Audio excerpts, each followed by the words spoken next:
A New York woman was beaten and maced, and her dog was killed. This is her fight for justice. Brooklyn woman never felt unsafe in New York City until she was beaten and her dog was killed. New York.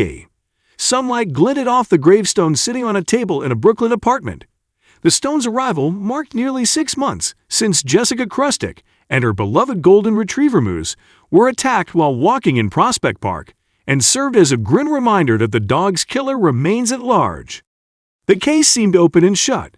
Neighbors said the suspect lived in the park and frequently reported spotting him in the days after the attack, and Chrustic herself called 911 during a second frightening encounter with him. Yet the New York Police Department confirmed to Fox News last week that there are no arrests in the case. "This shouldn't have had to come to this," Chrustic told Fox News. "I shouldn't have had to be attacked twice." Chrustic and Moose were confronted one morning in August by a man she'd seen in Prospect Park many times. He often muttered to himself while carrying a garbage bag and a long, thick walking stick. Chrustic tried to get her dog as far away as possible, but she said the man took out a Gatorade bottle and started spraying liquid on her. She later realized it was urine. While hurrying Moose up some nearby stairs, Chrustic felt the stick strike her across the lower back. "When I turned around, Moose was then trying to protect me," she said. "I just wanted to protect my dog, and my dog was trying to protect me." The next blow hit Moose straight across the face with a sickening crunch. Early morning bicyclists and walkers had stopped to help, and the suspect took off. Chrustic remembers talking to the police, then rushing Moose to the veterinarian for emergency dental surgery. But Moose's internal wounds went undiagnosed. 5 days later, he died of sepsis. "My dog is trying to protect me." Woman shares emotional story of Prospect Park attack.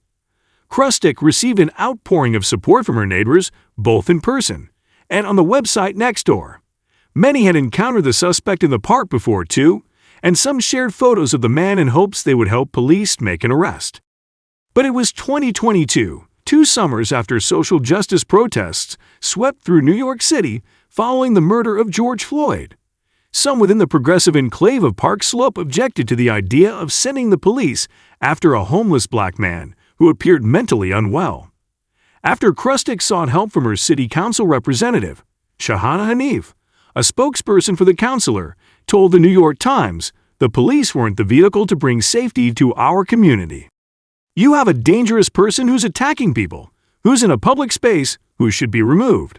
Period," Chrustic said. "What happens next, be it jail or mental health treatment, is a separate conversation," she said. Chrustic has lived in New York City for 2 decades and said she'd never felt unsafe before. "I can genuinely say I have a lot of PTSD right now," she said. Crime citywide has increased 32.4% in the past 2 years, according to NYPD data.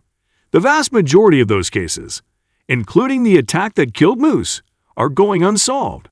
Less than 30% of crimes in New York City were cleared in the second quarter of 2022, the most recent period for which NYPD data was available. Chrustic said police made it very clear that she needed to be physically present for an arrest to be made, even though Prospect Park was the last place she wanted to be after her dog's death.